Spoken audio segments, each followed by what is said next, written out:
Et c'est parti pour Investir responsable. La mission que nous nous sommes donnée aujourd'hui, c'est de tout comprendre sur les SCPI, ISR et peut-être de faire le tri aussi entre les différentes stratégies. Et pour cela, nous avons le plaisir de recevoir sur le plateau de Smart Patrimoine Jonathan Diver. Bonjour Jonathan Diver.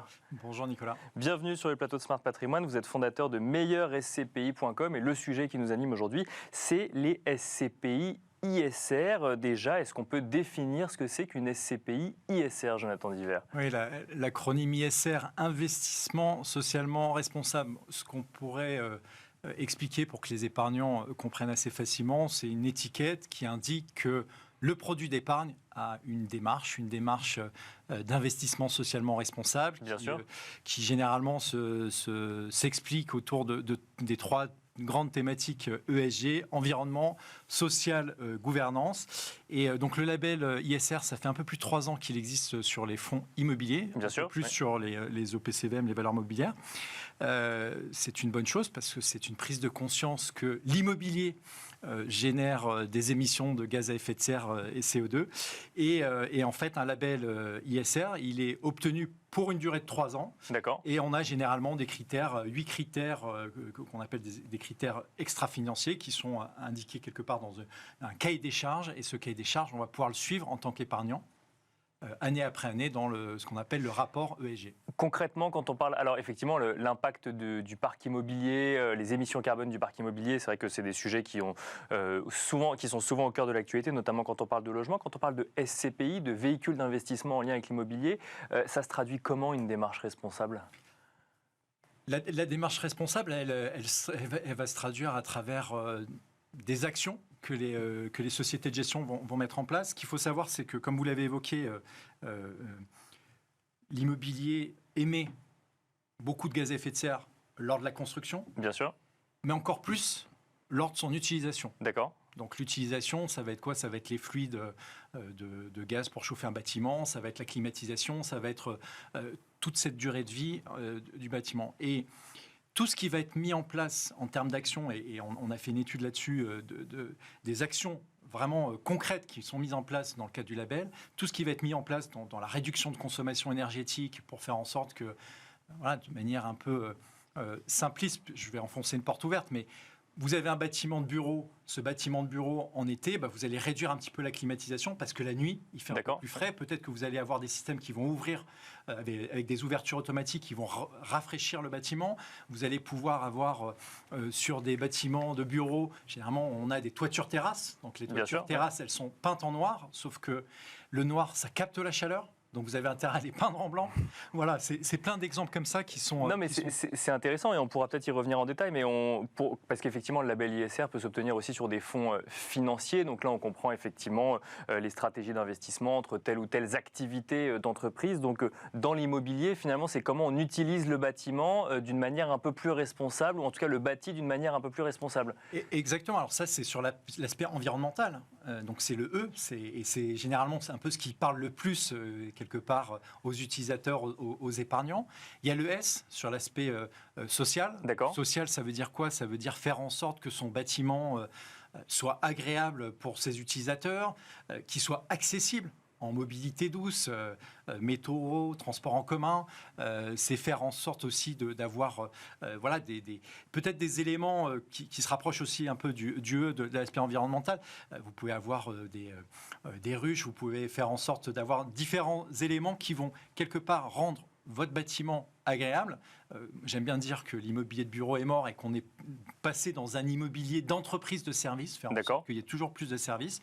Les jeunes générations sont très attachées quelque part à l'impact environnemental de leur entreprise, et une entreprise qui consomme des mètres carrés de bureau pour accueillir ses salariés, eh bien c'est important qu'elle soit aussi, j'allais dire, engagée sur ce plan-là. Un mot réglementaire rapide, Jonathan Diver. Alors les fonds financiers, les fonds d'investissement sont soumis à une réglementation européenne, la réglementation SFDR. Est-ce que ça s'applique également aux fonds immobiliers ? Oui, effectivement.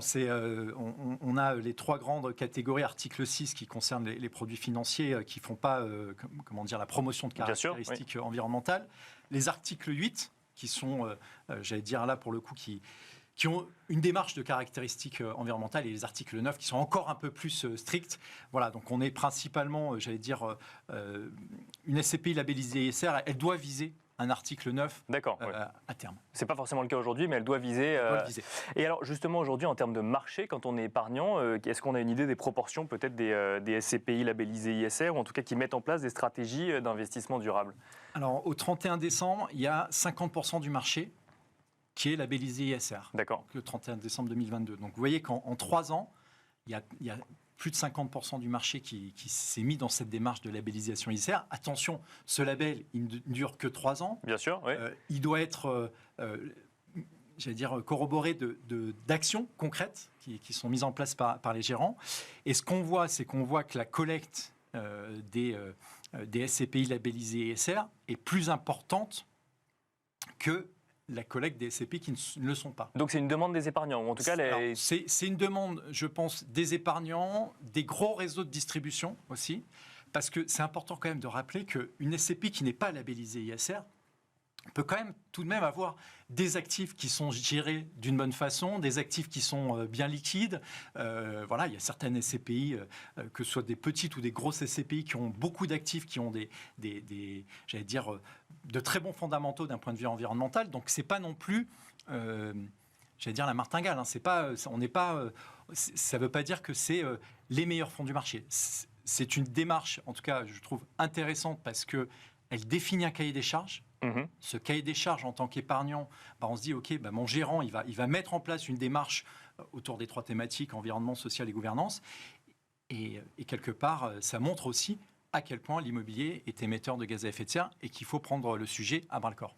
Si on revient sur les actions, donc là on a parlé de l'utilisation tout à l'heure, on a donné quelques exemples. J'imagine aussi que sur le bâti, la manière de construire, il y a des décisions qui sont prises, des évolutions peut-être dans la manière de construire les bâtiments.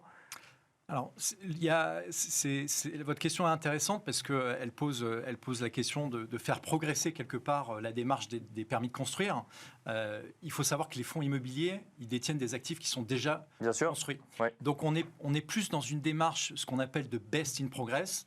Concrètement, c'est faire en sorte que j'achète un actif immobilier. Cet actif immobilier, je sais que je vais avoir un potentiel d'amélioration d'un point de vue énergétique.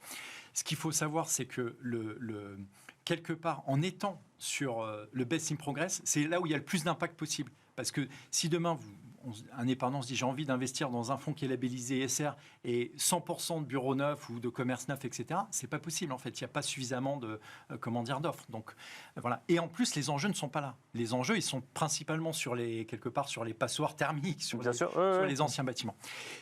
On a fait une étude en décembre dernier où on a consulté l'ensemble des gérants qui détiennent des fonds labellisés ISR et on en a sorti 126 actions qui nous ont été communiquées par les gérants sur 26 SCPI, sachant qu'il y avait à peu près une quarantaine de SCPI labellisés. Donc déjà, il y a 14 SCPI qui ne nous ont pas répondu. Donc voilà. Bien sûr. Celle-ci, déjà, on se pose des questions. Mais il y en a quand même l'immense majorité qui nous ont répondu. Et ce qu'on voit, c'est que sur les actions, il y en a 47% qui sont à vocation environnementale. D'accord. On voit que la démarche, elle est très portée sur l'environnement. 28% sur le social. Et 25% sur la gouvernance. Et sur la gouvernance, je pense que c'est important de rappeler ce que c'est, en fait, quelque part, ce critère de gouvernance. Le critère de gouvernance, c'est comment je gère les relations avec mes locataires, avec mes prestataires. L'immobilier, c'est vivant. Quand vous êtes investisseur épargnant qui détient des parts de SCPI, votre immobilier, il est géré au quotidien par la société de gestion. Cette société de gestion, elle fait travailler des prestataires. Vous pouvez avoir un cahier des charges où vous allez faire en sorte de faire travailler des prestataires qui sont des prestataires locaux.